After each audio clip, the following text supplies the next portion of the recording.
Long before empires rose and kings built their palaces, the people of ancient Persia told stories of how the world began. These myths were not just tales, but sacred truths, whispered by priests and sung by poets, reminding all that life was born from a great struggle between light and darkness. At the dawn of creation, there was nothing but emptiness. From this void appeared Ahura Mazda, the Lord of Wisdom, radiant with light that could never be dimmed.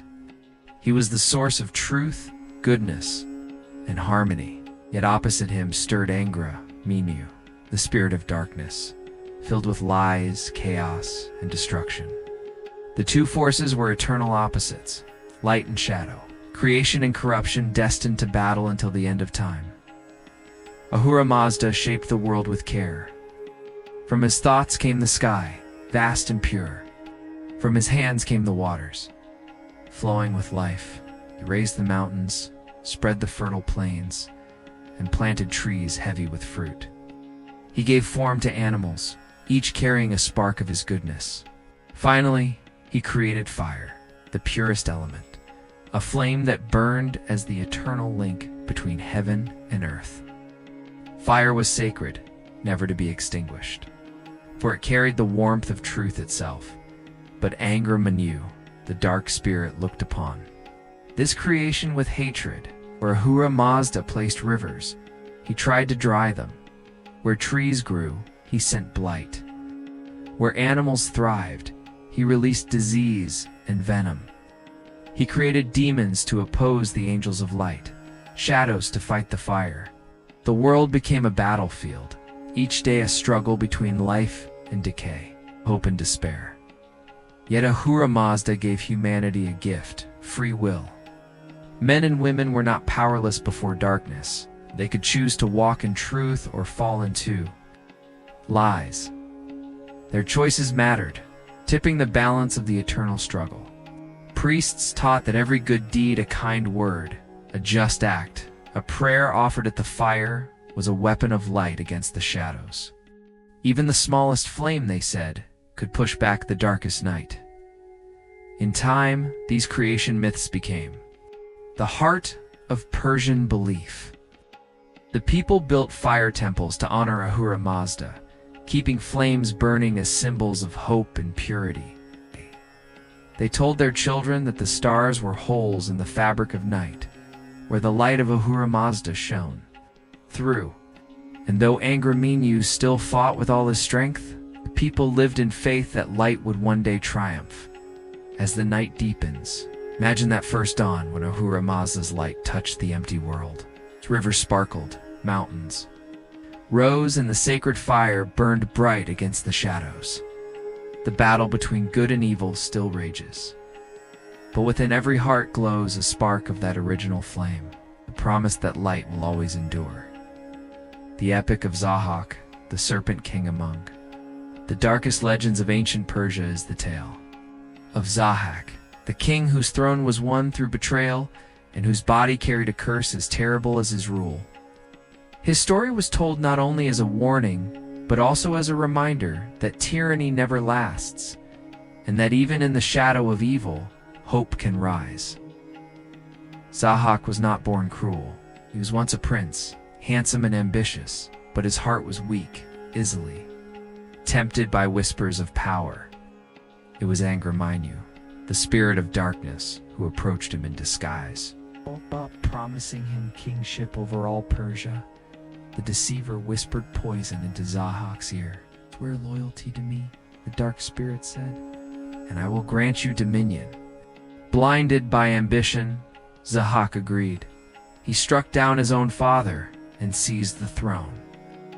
At that moment, the curse began. From Zahak's shoulders sprouted two black serpents, twisting and hissing, hungry for human flesh. Horrified, Zahak tried to kill them, but they grew back, each time stronger than before. Soon he learned the truth. They could only be fed with the brains of the young, and so his reign became an age of terror. Each day 2 youths were taken from villages and delivered to the palace, their lives sacrificed to satisfy the serpents. His fear spread across the land. Families wept, and the skies themselves seemed dimmer. Zahak's court, once filled with noblemen, grew silent, for none dared oppose him. His throne was not of honor, but of blood. Yet even in those dark times, resistance stirred. Two brave men, moved by pity, conspired to save the youth. Instead of killing both victims, they secretly spared one and replaced the other with the brain of a sheep. In this way, many boys were hidden and carried away to the mountains, where they grew strong and free. These survivors would one day become the seeds of rebellion. Legends say that Zahak's serpents made him restless, whispering evil into his mind, driving him to cruelty. But in dreams, he was haunted by visions. A blacksmith carrying a banner, leading a crowd of people against him. This dream filled him with dread, for it was a prophecy of his downfall. Zahak's story is not only one of horror, but of fate. No matter how powerful, a ruler built on fear and cruelty cannot endure. The people's grief became strength, and the blacksmith of his dreams would one day rise to fulfill destiny as night falls. Picture Zahak's palace, dark and silent, with torches flickering against stone walls. Imagine the serpents coiling around his shoulders, their eyes glowing, their whispers restless. It is a tale of warning, but also of hope. For even in the reign of a serpent king, the promise of freedom never dies. Kavi the blacksmith, the banner of freedom in the age of Zahak's tyranny. When fear gripped Persia and the serpents on the king's shoulders fed on the lives of the innocent, a single man rose to challenge the darkness. He was not a warrior of noble birth, nor a prince blessed by fortune.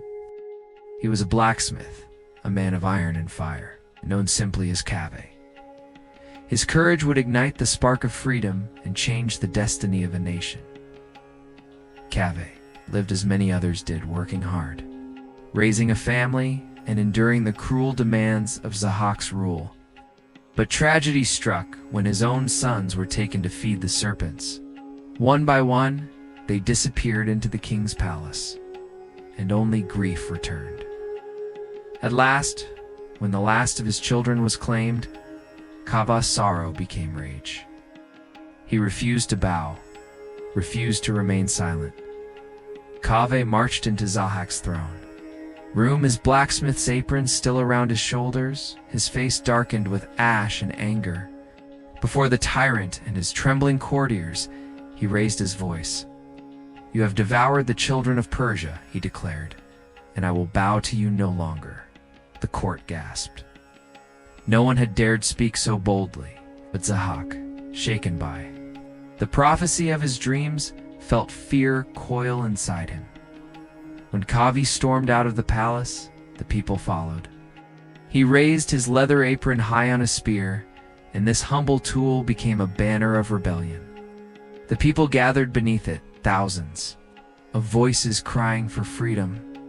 What began as sorrow turned into strength, and the banner of Kavi became the symbol of a nation's will. This banner, later known as the Dara Fesh Kaviani, was adorned with jewels and silk as generations passed, each ruler honoring its memory. It was not just a flag, it was a reminder that power rests not in palaces or crowns, but in the hearts of those who refuse to be broken. Led by Kavi, the people turned to Faridun, a young hero destined to rise against Zahak. Together, the blacksmith's banner and the warrior's sword would lead the charge.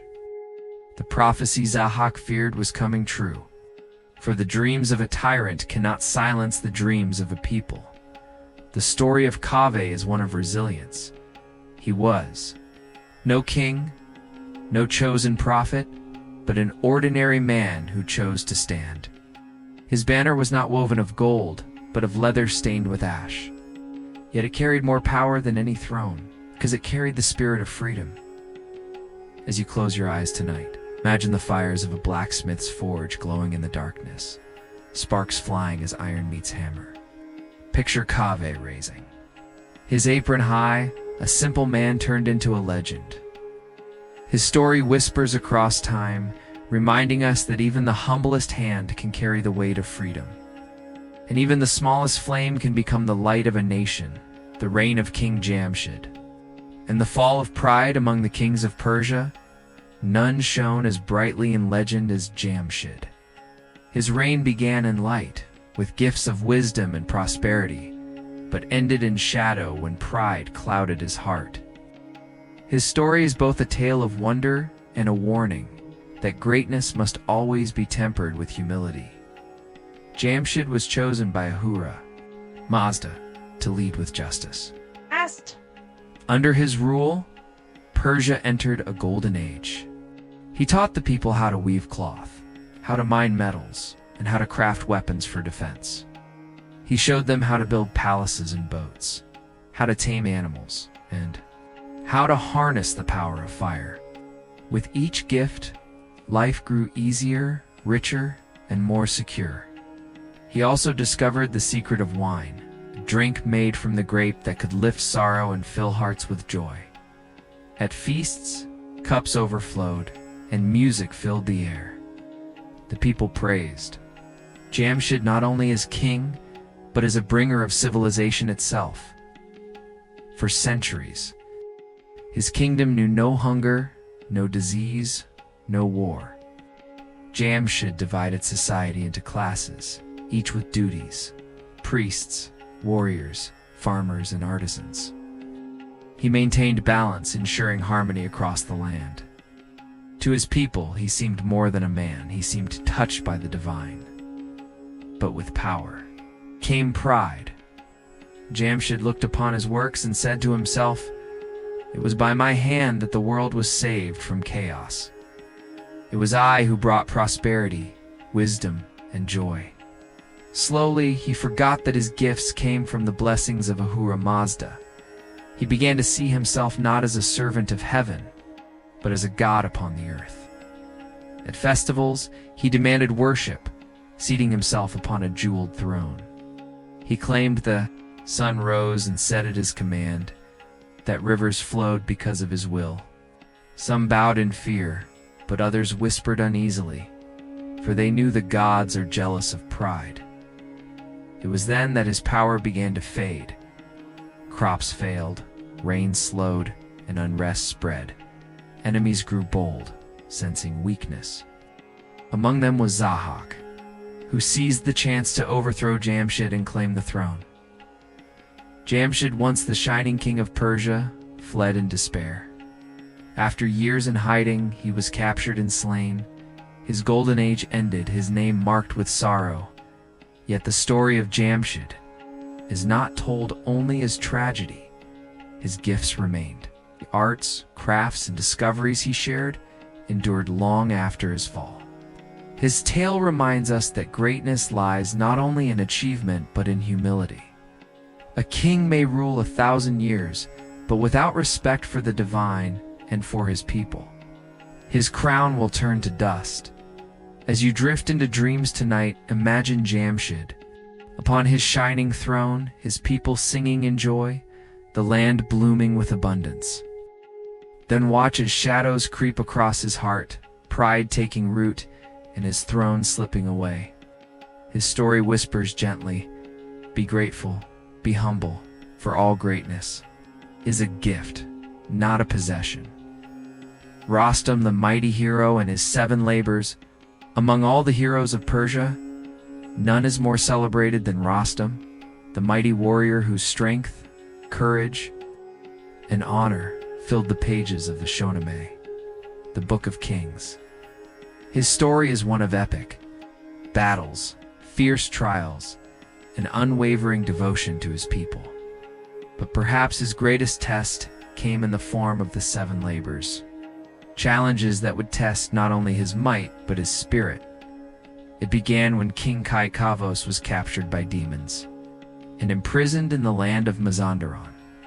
The king's cries reached Rustem, who swore an oath to rescue him. To do so, he had to cross wild lands filled with dangers that no mortal had ever survived. This journey became known as Rostam's Haft Khan, or 7 labors, in the first trial. Rostam faced a lion that leaped upon his horse Raksh. But Raksh, brave as his master, fought fiercely, and together they slew the beast. In the second, Rostam wandered into a desert, where thirst nearly claimed his life. Yet by prayer and endurance, he found a spring and pressed onward. His third labor brought him face to face with monstrous creatures, fierce and cunning. His sword flashed like lightning, and with each strike, the earth trembled.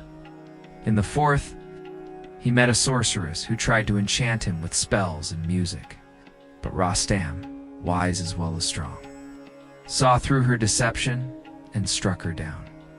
The fifth labor tested him with a mighty warrior, one of Mazandaran's greatest champions. Their battle raged from dawn to dusk, each blow echoing across the mountains. At last, Rostam triumphed, his strength unbroken.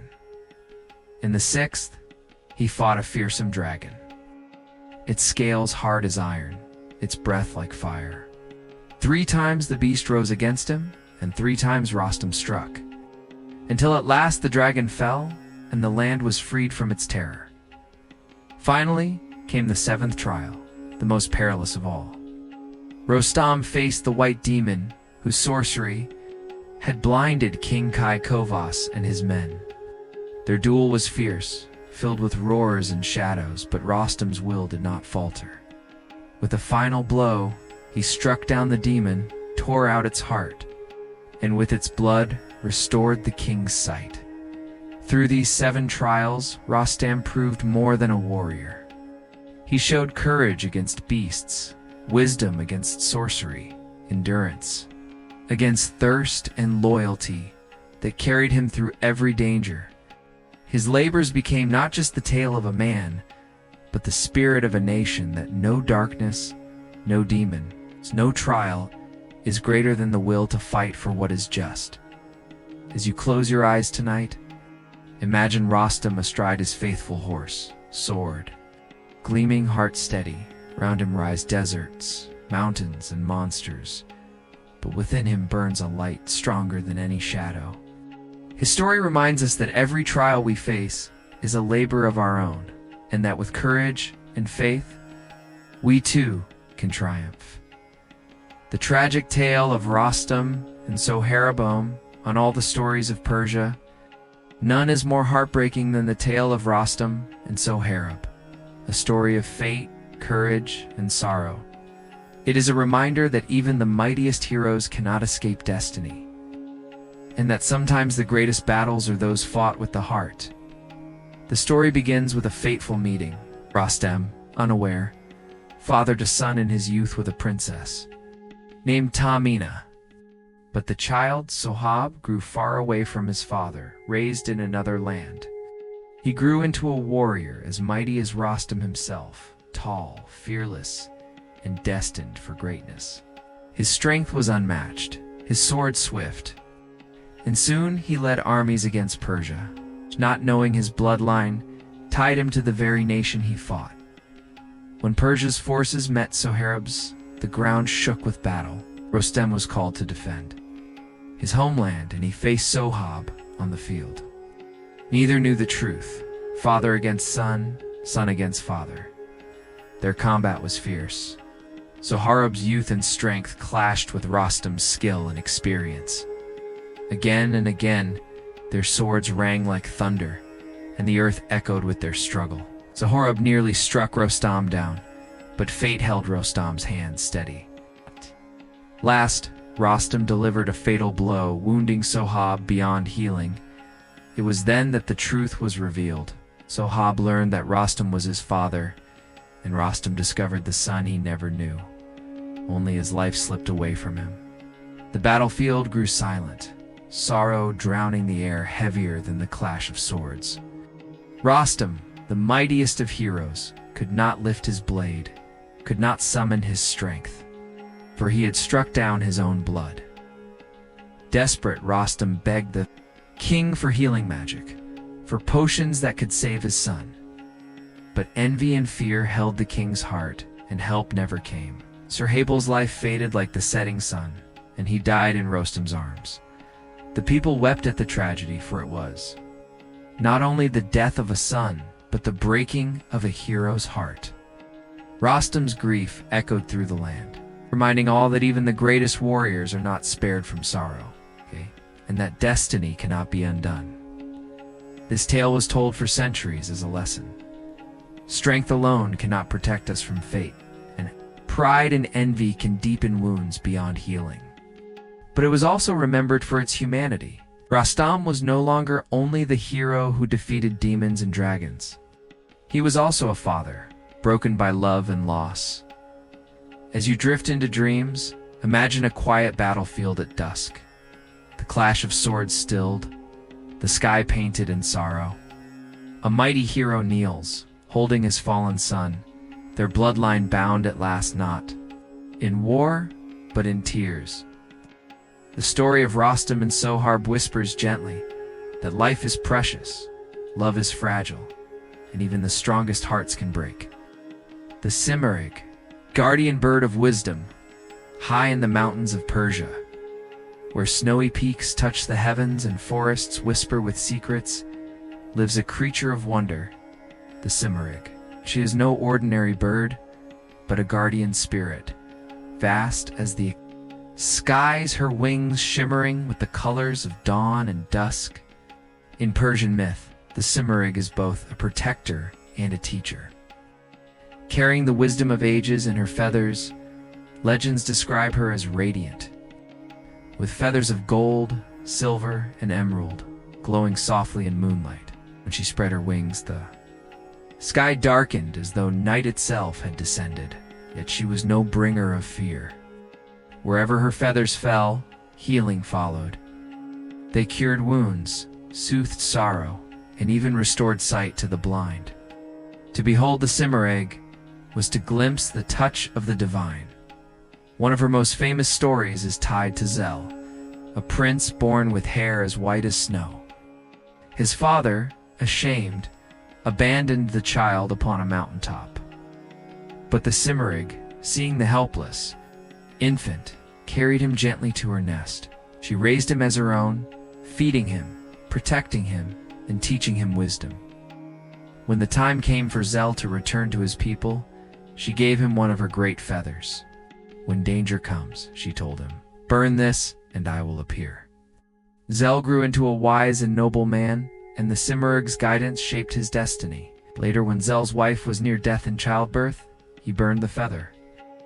Descended from the skies, her wings casting golden light across the land, he instructed Zel in the ways of healing, saving both mother and child, the child who would become Rostam, Persia's greatest hero.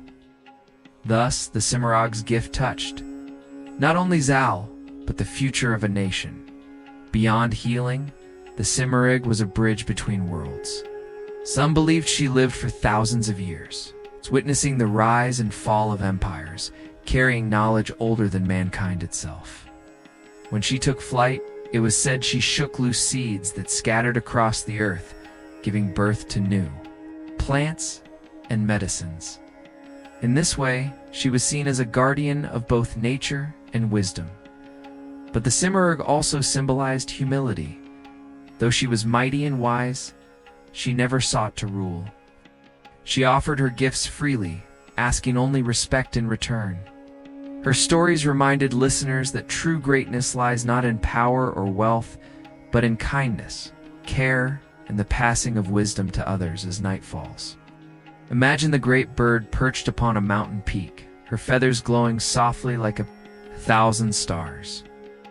With a gentle flap of her wings, she takes flight, scattering sparks of wisdom into the night sky. The Simurgh's presence is calm, eternal, and protective, a reminder that even in solitude, we are never truly alone. For guardians of wisdom, watch silently from above. The fire temples and sacred flame in the heart of ancient Persia, fire was more than a tool for warmth or light. It was a bridge to the divine, a symbol of purity, truth, and eternal life. The people believed that within every flame burned the presence of Ahura Mazda, the Lord of Wisdom. They built great fire temples, places where flames never died, and prayers rose with the smoke into the heavens.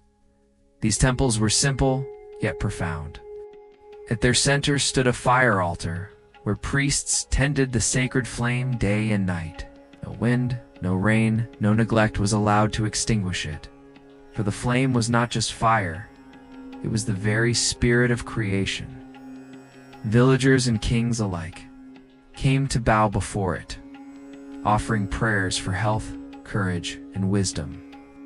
The fire's glow reminded them that even in a world of shadow, light always endured. Stories tell of how the first fire was brought to earth by the gods, hidden in lightning, in the heart of the sun. Humans were entrusted with its care, and from that moment, fire became both responsibility and blessing. To pollute it was a grave sin, for fire was pure, untouchable, and eternal. In one legend, a great drought swept across the land. Rivers dried, crops failed, and despair spread. The people gathered in a fire temple, their faces lit by the flickering glow. They prayed day and night, and the priests fed the flames with rare woods and incense. At last, the skies answered. Clouds gathered, lightning flashed, and rain poured down, ending the famine.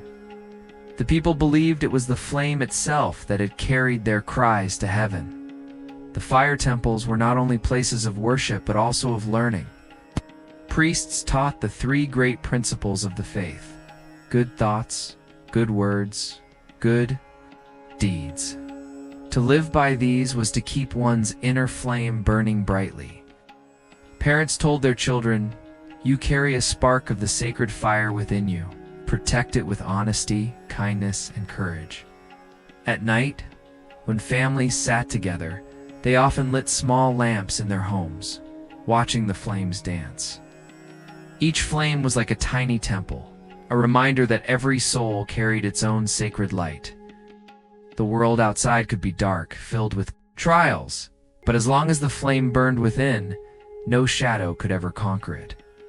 Even today, the ruins of fire temples stand in Persia, their stone walls silent but enduring. Though the flames within them may have gone out, their memory still glows. They remind us of a time when people looked to fire not just for warmth, but for guidance, seeing in it the eternal truth of life. As you drift to sleep tonight, imagine standing before a sacred fire, its golden glow flickering gently, its warmth wrapping around you like a blanket. The flame whispers softly, reminding you that within every heart burns a light pure, eternal, and unbroken.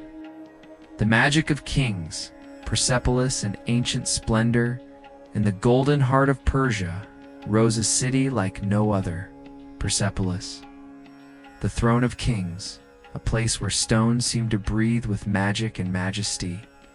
Built by Darius the Great and his heirs, it was more than a city of stone halls and pillars. To the people, it was the very reflection of heaven on earth, where kings ruled with divine blessing and rituals bound the mortal world to the eternal. When travelers first approached Persepolis, they saw stairways carved with images of men from every corner of the empire: warriors, priests, farmers, and messengers bringing gifts. To the Persians, this was not only art but magic, proof that the empire was united under the watchful eye of Ahura Mazda. Every carving whispered of harmony, reminding people that they were part of a grand design. Within the city rose great halls where kings received guests. The roofs were held high by forests of tall columns, their tops shaped like bulls and lions. By day, sunlight streamed in golden beams. By night, torches and braziers filled the halls with a glow like starlight. The Persians believed that these fires were sacred, burning not only to illuminate but to purify the air, carrying prayers upward to the heavens. But Persepolis was not only a palace, it was also a stage for the New Year festival, called Nowruz. Each spring, when the earth bloomed again, people gathered in the city. They brought gifts, played music, and feasted in honor of the king and the gods. Some believe that during Nowruz, the boundary between the mortal world and the spirit world grew thin, and the blessings of Ahura Mazda flowed freely. Legends say that in those days, kings ruled not only with armies and wealth, but with magic entrusted by the gods. They carried symbols of fire, sun, and stars, claiming their authority from heaven itself. Some stories tell of kings consulting sacred texts hidden beneath Persepolis, scrolls filled with wisdom from ancient times. Others whisper of treasures, buried in its halls, not jewels of gold, but relics that held the breath of divine power. Yet even in its splendor, Persepolis was not eternal. When Alexander the Great marched upon Persia, the city fell to flames, its treasures scattered, its halls broken. But the people did not forget. For in their hearts, Persepolis remained, glowing brighter than any ruin. To them, the city was more than stone. It was a symbol of their spirit, unbroken even by fire. As night falls, imagine walking among those ancient columns, their shadows long beneath the stars. Hear the echoes of drums and flutes from a festival long past. Smell the incense rising in the air, and see the glow of sacred fires flickering against carved stone. Persepolis whispers through time. Kingdoms may rise and fall, but splendor born of faith and unity never fades. The eternal struggle, light against darkness. At the heart of Persian mythology lies a truth as old as time itself. The world is a battlefield where light and darkness are forever locked in struggle. This was not just a story to entertain, the guiding belief of a people who saw every sunrise, every storm, and every choice as part of this cosmic war. The faith of the Persians spoke of Ahura Mazda, the Lord of Wisdom, who created the world. In purity and light, against him stood Angra Mainyu, the spirit of darkness, who sought only to destroy, deceive, and corrupt. From the moment of creation, they clashed, one building, the other tearing down, one bringing truth, the other spreading lies. This struggle was not fought in distant heavens alone. It lived in the hearts of humans. Every kind word, every act of justice, every prayer to the sacred flame added strength to the side of light. Every lie, every cruelty, every moment of greed gave power to darkness. Men and women were not spectators. They were soldiers in this eternal war, their choices carrying the weight of the cosmos. Stories told of how even the greatest heroes, Rostam, Zel, and others, were not free of this battle. Their courage, compassion, and wisdom were seen as victories for the light, while pride, envy, or betrayal were warnings of the darkness within. The myths taught that no one, not even kings, could escape the responsibility of choosing. Priests and fire temples kept the flames burning not only as symbols of purity, but as reminders that light must always be tended. If truth was forgotten, then shadows would grow stronger. Children were told, keep your inner fire alive with good thoughts, good words, and good deeds, for even the smallest spark pushes back the night. Yet though the struggle was fierce, the Persians believed the end was already written. In time, Ahura Mazda's light would triumph, and Angra Mainyu's darkness would be undone. On that day, the world would be renewed.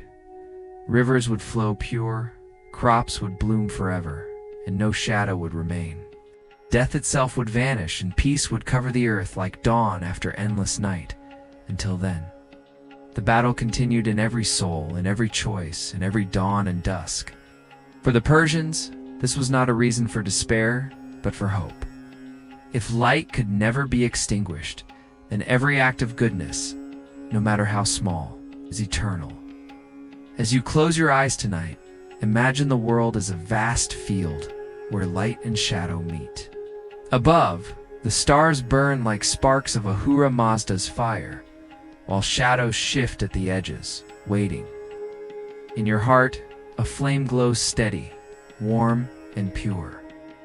The eternal struggle whispers around you, but so too does the promise. Light will endure, and one day it will shine forever.